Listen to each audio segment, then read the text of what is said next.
आदाब। गाँव घर के इस कार्यक्रम में मैं आपका हार्दिक स्वागत करता हूँ। मैं डॉक्टर साद बिन हामिद इस कार्यक्रम का संचालक हूँ। अल्पसंख्यक वर्ग की स्थिति बहुत ही दयनीय है। खास करके सच्चर कमेटी की रिपोर्ट आने के बाद हमारी सरकार बहुत ही चिंतित है किस तरीके से अल्पसंख्यक वर्ग का उत्थान हो। इसी क्रम में सरकार नई नई योजना लेकर आती है। 25 फरवरी 2005 को ज्वाइंट सेशन ऑफ पार्लियामेंट को संबोधित करते हुए हमारे राष्ट्रपति जी ने ये ध्यान आकर्षित किया कि सरकार जो है 15 सूत्री कार्यक्रम जो अल्पसंख्यकों के लिए है उसमें तब्दीली लाने जा रही है। नाज़रीन, आज हम इसी पर परिचर्चा करने जा रहे हैं और हमारे साथ इस परिचर्चा में दो ख़ास मेहमान मौजूद हैं। नाज़रीन, आइए मैं उनका परिचय आपसे करा दूं। हमारे साथ मौजूद हैं मोहम्मद शमीम साहब। आप आईएएस ऑफिसर हैं सर, आपका बहुत खैर मकदम सर। शुक्रिया। दूसरे हमारे ख़ास मेहमान अतीकुज़्ज़मा साहब हैं, जो कि जाने माने एक पत्रकार हैं। सर, आपका ही बहुत खैर मकदम सर। शमीम साहब, मैं आपसे जानना चाहूँगा कि 15 सूत्री कार्यक्रम क्या है? इस पे एक ब्रीफ रोशनी डालें आप। जैसा कि हम जानते हैं 2005 में और एक सच्चर कमेटी का गठन हुआ था केंद्र सरकार की तरफ से, और फिर 2006 में इसके रिपोर्ट को पटल पे रखा गया संसद के। इसका मेन उद्देश्य ये था कि जो अपने देश में अल्पसंख्यक समुदाय हैं, विशेषकर जो मुस्लिम कम्युनिटी, तो उनके बारे में एक रिसर्च किया जाए, उनके हालात पर, उनकी और क्या क्या कठिनाइयाँ, उनके क्या क्या मसाइल।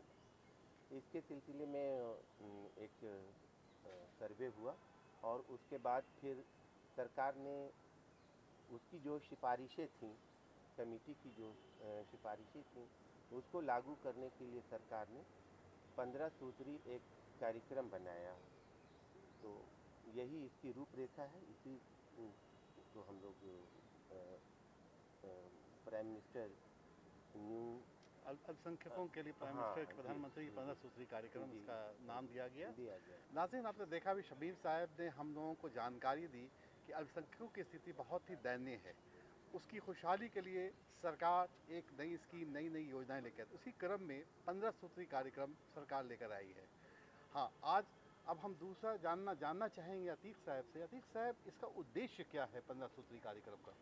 देखिए हामिद साहब, अभी तक शमीम भाई ने अभी बताया है कि 15 सच्चर कमेटी की जब रिपोर्ट आई उसके बाद जब में उसकी सर्वे होने के बाद ये देखा गया कि अल्पसंख्यकों की ख़ासकर मुसलमानों की हालत बहुत दयनीय, दलित से 80 से भी कर नीचे चले गए। ठीक है, इसके लिए हमारे न्यू गवर्नमेंट बनी, हमारे प्रधानमंत्री श्री नरेंद्र मोदी जी ने कहा कि मेरा ये सपना है, मेरा ये ख्वाब है कि एक हाथ में कुरान हो, दूसरे हाथ में लैपटॉप हो।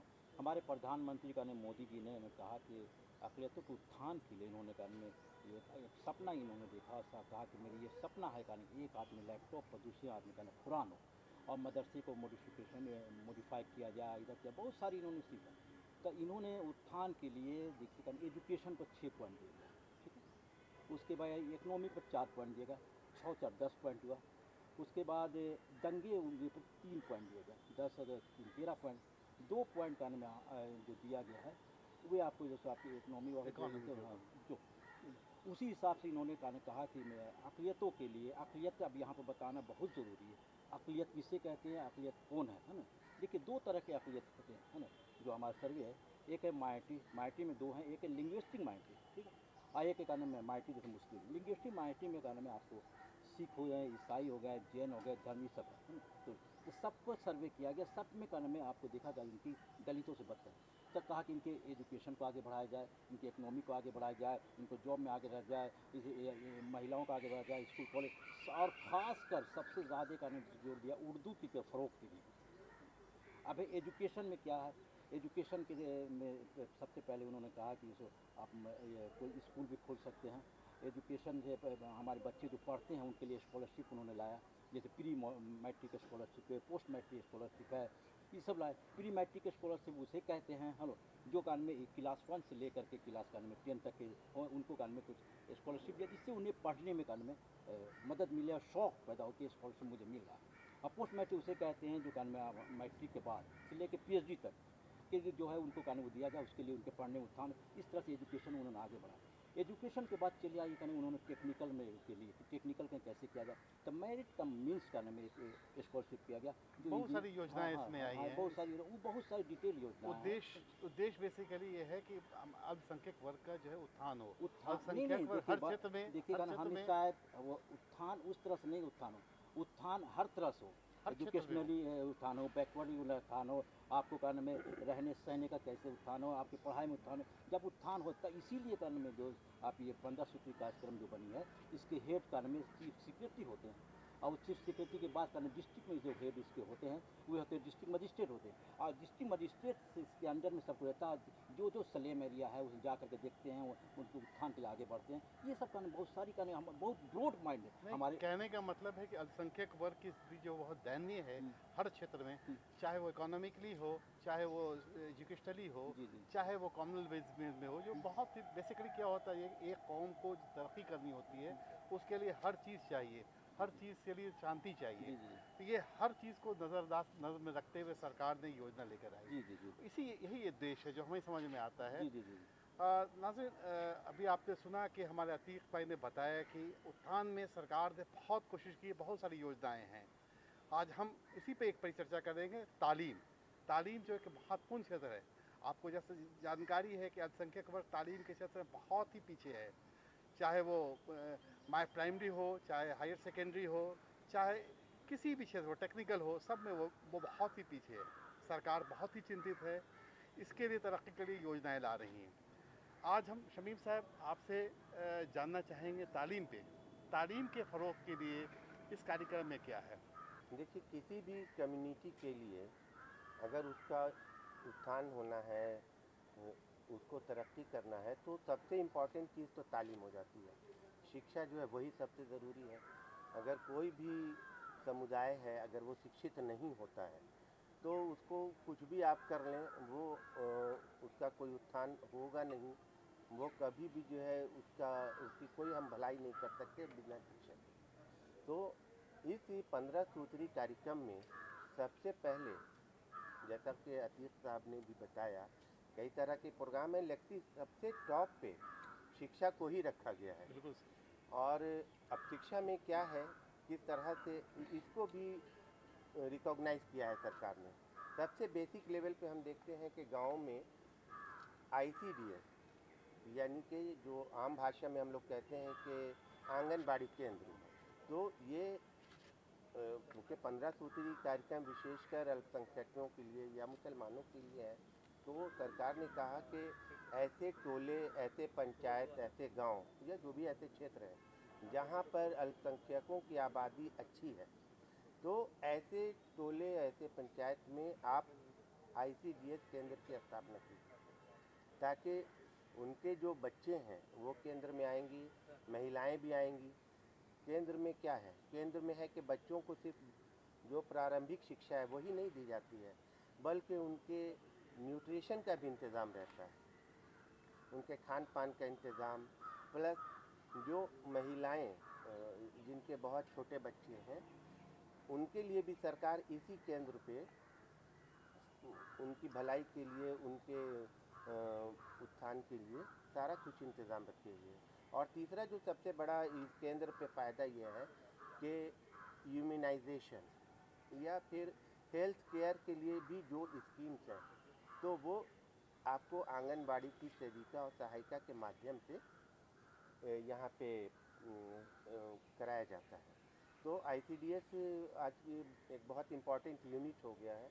तो सरकार के कहने कि सबसे पहले तो ICDS उन क्षेत्रों में खोला जाए जहाँ पर के अल्पसंख्यकों की आबादी अच्छी है। दूसरा ये कहा गया कि ये जो कस्तूरबा बालिका विद्यालय है जहाँ लड़कियों की तालीम होती है, तो ऐसे क्षेत्रों में जहाँ पे मुस्लिम या अल्पसंख्यकों की आबादी ज़्यादा है, तो वहाँ पर सरकार को कहा गया कि आप इसको खोलिए, ताकि मुस्लिम लड़कियाँ या अल्पसंख्यक वर्ग से जो भी लड़कियाँ आती हैं वो इससे मतलब उनको फ़ायदा पहुँचे, हाँ, उनकी वो शिक्षित हो सके। तीसरा ये कहा गया कि साहब उर्दू की तालीम, क्योंकि उर्दू की तालीम को बढ़ावा देने के लिए भी इसमें ख़ास तौर पे एक बिंदु रखा गया है। सरकार मानती है और हम भी जानते हैं कि जो अल्पसंख्यक वर्ग में जो बड़ा वर्ग है मुस्लिम कम्युनिटी, मुसलमान जो हैं, तो उनकी मातृभाषा मतलब उर्दू होती है। तो ये कहा गया कि वो अपनी मदर टंग में पढ़ें बच्चे, इसलिए उर्दू की तालीम होनी चाहिए। और इसके लिए सरकार ने ये कहा कि जहाँ पर भी 1/4 कह लीजिए यानी 25% आबादी है, तो वहाँ पे हम लोग एक उर्दू टीचर को प्राइमरी स्कूल में और सेकेंडरी स्कूल में हम लोग देंगे, ताकि वहाँ पर के बच्चे को ये एहसास ना हो कि हाँ यहाँ टीचर ही नहीं है तो हम उर्दू पढ़ेंगे कैसे। इसी तरह से आपको स्कॉलरशिप का यहाँ पे प्रोविज़न रखा गया है कि जो माइनॉरिटी कम्युनिटी से बच्चे आते हैं तो उनको स्कॉलरशिप दिया जाए। और वही 2 तरह का, जैसा अभी चर्चा हो रही थी कि प्री मैट्रिक और पोस्ट मैट्रिक, इस तरह से डिवीज़न करके उनको स्कॉलरशिप दिया जाए। और एक और इम्पॉर्टेंट पॉइंट ये है कि मौलाना आज़ाद एजुकेशनल फाउंडेशन है जो सेंटर ने ये इंस्टीट्यूशन कायम किया है। इसका भी काम ये है कि जो एजुकेशनल एक्टिविटी है मुसलमानों के अंदर, उसके लिए फंडिंग की जाए, उसको बढ़ावा दिया जाए। तो अभी इस 15 सूत्री कार्यक्रम में इस इंस्टीट्यूशन को स्ट्रेंथन करने के लिए, मजबूत करने के लिए फंडिंग वगैरह का और इंफ्रास्ट्रक्चर का पूरा इंतजाम किया। जैसा कि मेरी जानकारी है कि जहाँ तक इस 15 सूत्री कार्यक्रम में शम्स साहब आपको भी पता होगा कि जो प्लान आउटले है, जितना भी है, जो भी चीज़ का 15% वो अल्पसंख्यकों के लिए जो है इसको रिजर्व किया जाए, एलोकेशन किया जाए।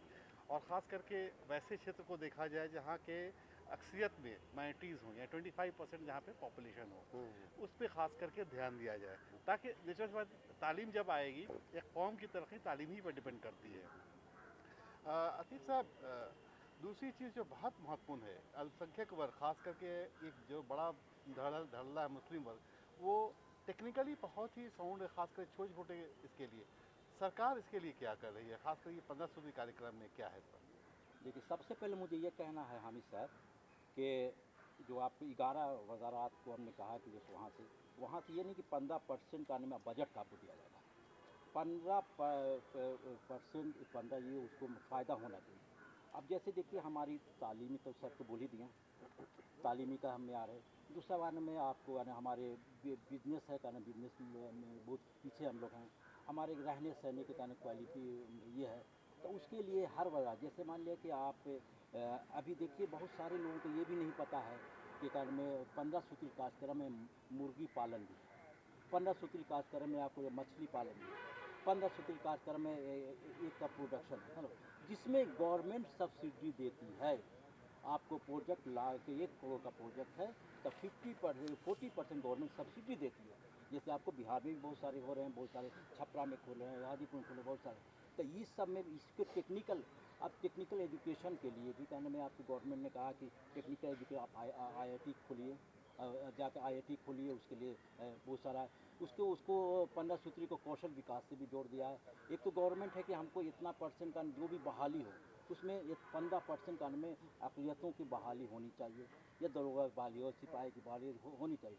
अगर उस तरह से नहीं होता है तो कहने कौशल विकास है, जिसमें कम से कम 200 ट्रेनिंग है, प्लम्बर है, ये है, वो है, वो सब ट्रेनिंग ले करके उसको प्लेसमेंट करने में करवाया जा रहा है, जिससे जहाँ से जहाँ तक हो उसकी उत्थान कैसे हो सकता है ना।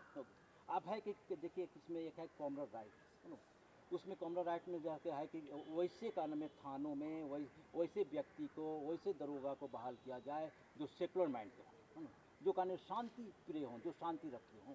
अब है कि अगर कहीं राइट हो गया तो क्या करना है, अब उसको उत्थान के लिए, राइट अगर हो गया उसके उत्थान के लिए, जैसे मान लिया कि राइट में किसी का दुकान जल गया, किसी का मकान जल गया, कि उसके लिए भी कानून 15 सूत्री कार्यक्रम से मकान बनाने के लिए, दुकान में खड़े होने के लिए, इसके लिए बहुत सारी स्कीम है। ये हमारे थ्रू, आपके थ्रू, मीडिया के थ्रू कानून में वे हमारे व्यूअर पर पहुंचना चाहिए, हमारे नाज़रीन पर पहुंचना चाहिए, क्योंकि हम उसको ले नहीं पाते। हमारे नरेंद्र मोदी जी, नकवी साहब बहुत सोचा है कि कैसे कैसे ये लिया जाए। जैसे अभी उड़ान एक लाया गया है, बहुत सारी स्कीम है तो हम जाएंगे, डीएम से पूछेंगे, लोगों से पूछेंगे, उसके फ़ायदा उठाएंगे। मेन ये है कि हम खुद फ़ायदा नहीं उठाएं, गवर्नमेंट देने की तैयार है। हम तो पहले भी बोला है, हमारे प्रधानमंत्री कहते हैं एक हाथ में लैपटॉप हो, दूसरे हाथ में गाने में आपको जैसे कुरान हो। तो कुरान का मतलब है कि स्कीम का नाम मदरसे में आ गई है। मदरसे में स्कीम आई है SPPA, तो कि मदरसे के बच्चे को टेक्निकल का एजुकेशन कैसे, कंप्यूटर से कैसे जोड़ा जाए। बच्चों को कहने में आपको साइंस पढ़ने के लिए, उसको इंग्लिश पढ़ने के लिए, सोशल साइंस पढ़ने के लिए अलग से आप बहाल कीजिए टीचर। उसकी पैसा का गवर्नमेंट देती है। हाँ, एक टीचर को कहने ट्रेन टीचर नहीं, उसको 6,000 रुपये मिलता है, और ट्रेन टीचर हैं तो 12,000 रुपये मिलता है। उसके मकतब खोलिए, मदरसे खोलिए, ये सब खोल करके उसको कहने उत्थान कीजिए। ये बहुत कमी है कि इसको कहने में हम लोग वहाँ तक नहीं पहुँचाते हैं। बिल्कुल, आप प्रतीक साहब ने सही फरमाया कि बेसिकली सरकार तो कोशिश है, सरकार कोशिश कर रही है और सरकार तो चाहती है, और ये हमारा दूरदर्शन भी एक माध्यम है जिससे हम चाहते हैं कि अल्पसंख्यक वर्ग को ये सारी जानकारी हो। इसी तरह से हम कार्यक्रम करते रहते हैं, और इस कार्यक्रम के तहत दूरदर्शन भी चाहता है कि जो हमारे प्रधानमंत्री नरेंद्र मोदी जी हैं, जो कि बहुत कोशा हैं अल्पसंख्यक वर्ग के लिए, ये सारी योजनाएं का फल निचले वर्ग तक पहुँच सके। शमीम साहब, जो सबसे इम्पोर्टेंट चीज़ होती है, जो बहुत महत्वपूर्ण है, शांति। बिना शांति के समाज तरक्की नहीं कर सकता है, और सरकार भी ये चाहती है कि हर वर्ग बराबर दर्जे में आए, हर वर्ग कंधे से कंधा मिला के आए। खास करके अल्पसंख्यक वर्ग की स्थिति तो आप जानते ही हैं, सच्चर कमेटी की रिपोर्ट आने के बाद बहुत ही दयनीय है। इस शांति को बहाल करने के लिए सरकार ने क्या रखा है 15 सूत्री कार्यक्रम में? बहुत सही बात आपने कही। समाज में सबसे बड़ी चीज़ है शांति व्यवस्था। अगर अमन चैन है तो समाज के सारे वर्ग के लोग अच्छे से रहेंगे, और अगर डिस्टर्बेंस हो गया तो फिर क्या होगा। हम लोग देखते हैं कि अगर कहीं कर्फ्यू लग गया तो सारी दुकानें बंद, कोई एक्टिविटी नहीं। तो सरकार ने इस चीज़ पे सोचा कि समाज के हर वर्ग को, स्पेशली जो अल्पसंख्यक वर्ग के हैं, उनकी सुरक्षा के लिए भी इंतज़ाम किया जाए और गाइडलाइन दिया जाए। तो सरकार ने पहले ये कहा कि भाई जो सेंसिटिव एरियाज़ हैं, जहाँ उसको चिन्हित करना है, और ये चिन्हित आपको डिस्ट्रिक्ट एडमिनिस्ट्रेशन, स्टेट गवर्नमेंट ये करती है चिन्हित कि साहब कौन से सेंसिटिव एरियाज़ हैं।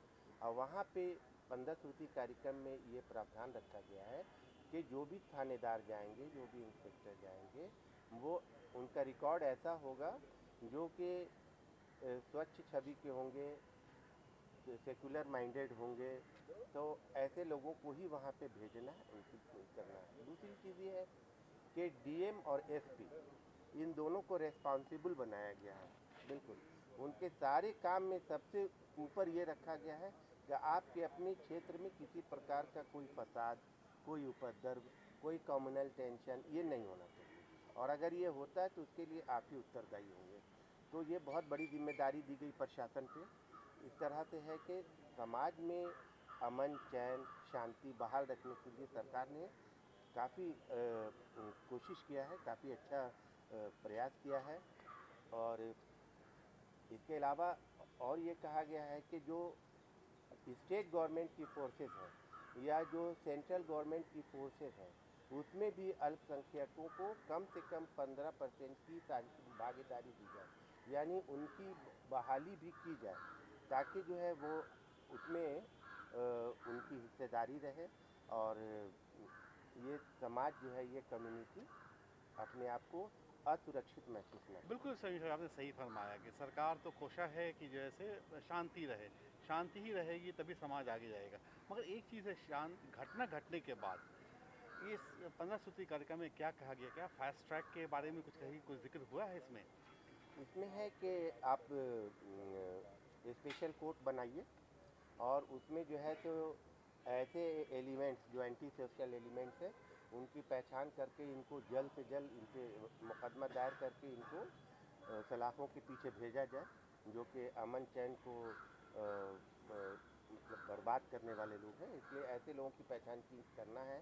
ये सब 15 सूत्री कार्यक्रम में है, और ये भी एक प्रोविज़न रखा गया है कि ऐसे लोग जो इस तरह के फसाद से, दंगे से प्रभावित हुए हैं या होते हैं, तो इनके लिए तुरंत इनकी पहचान करके एडमिनिस्ट्रेशन को इनको कहीं भी रिहेबिलिट किया जाए, इनको कहीं कैंप में ले जाया जाए, इनको किस किस चीज़ की ज़रूरत है, इनको इलाज की ज़रूरत है, इनको खाने पीने की ज़रूरत है, इनको रहने की ज़रूरत है, क्या है।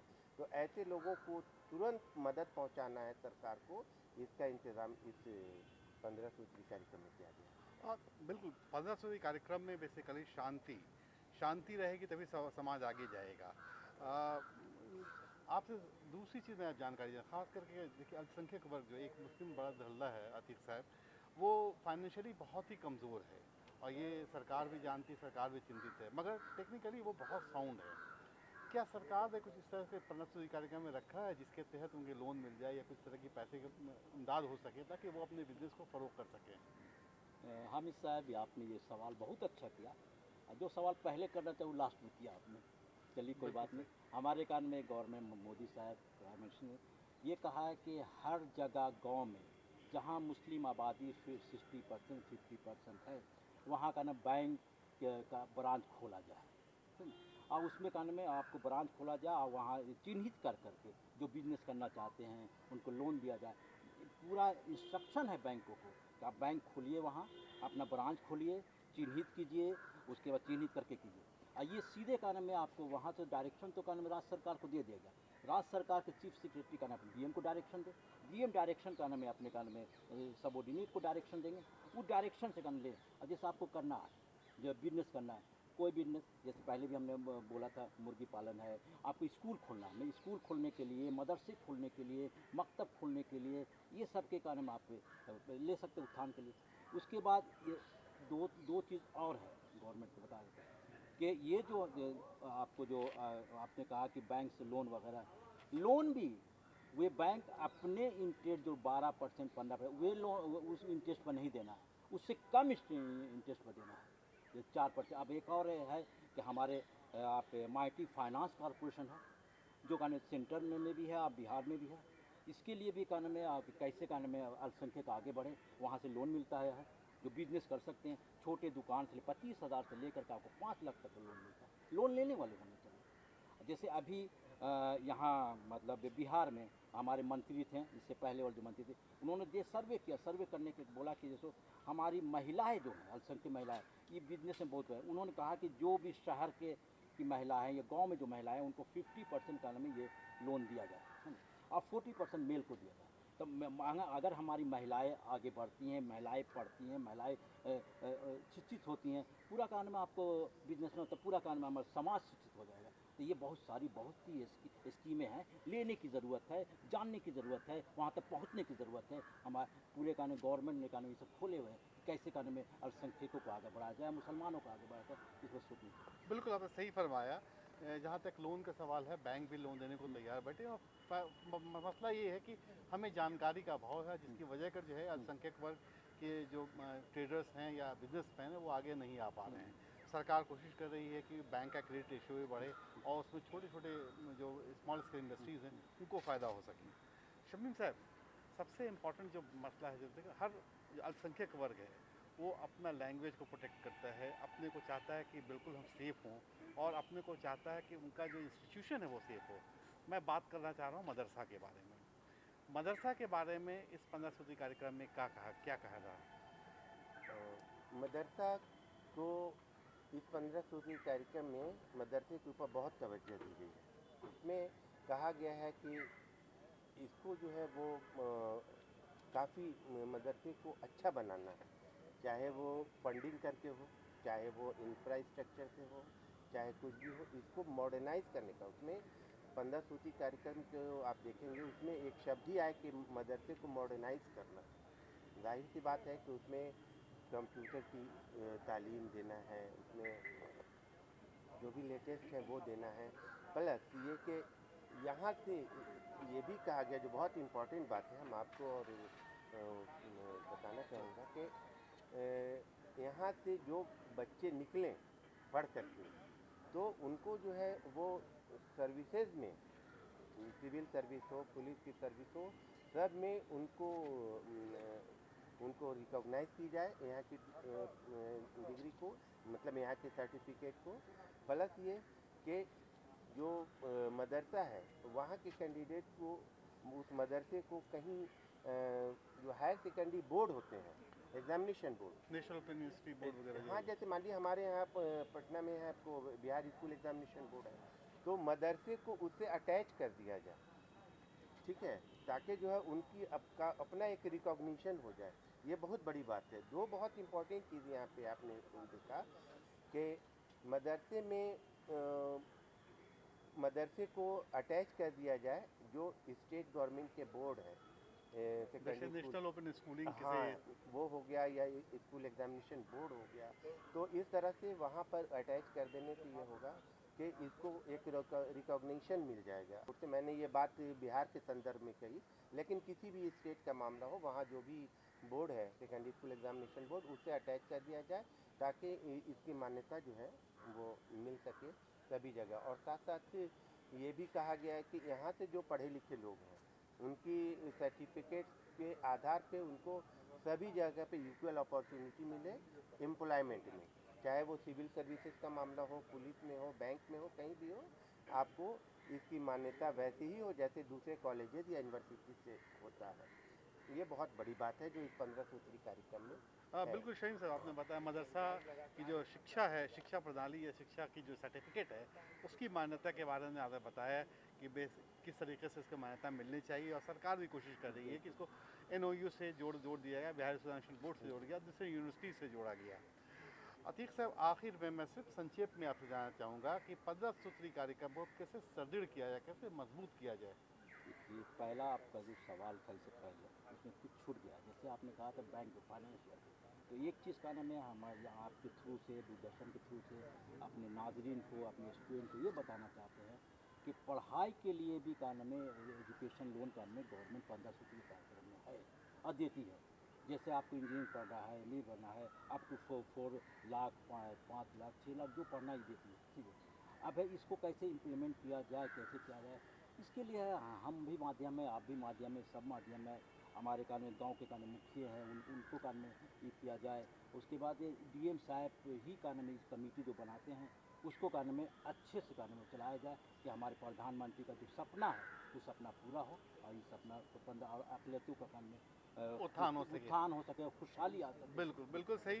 अतीक साहब, जमाल साहब, आपने बहुत अच्छी बातें बताई, हमारे दर्शक को बहुत सारी जानकारी मिली, मगर शर्त यह है कि हमारे दर्शक भी इसका फ़ायदा उठा सके। जानकारी का बहुत ही अभाव है, अभी भी अल्पसंख्यक वर्ग में शिक्षा में बहुत कमी है, हर क्षेत्र में कमी है। उसकी उत्थान के लिए उनको आगे आना पड़ेगा और सरकार से कंधे मिलाना पड़ेगा। हम शुक्रगुजार हैं आप दोनों मेहमानों का कि आप आएँ और यहाँ पे बहुत महत्वपूर्ण जानकारियाँ दी। लेते हैं विदा नाज़रीन, आदाब।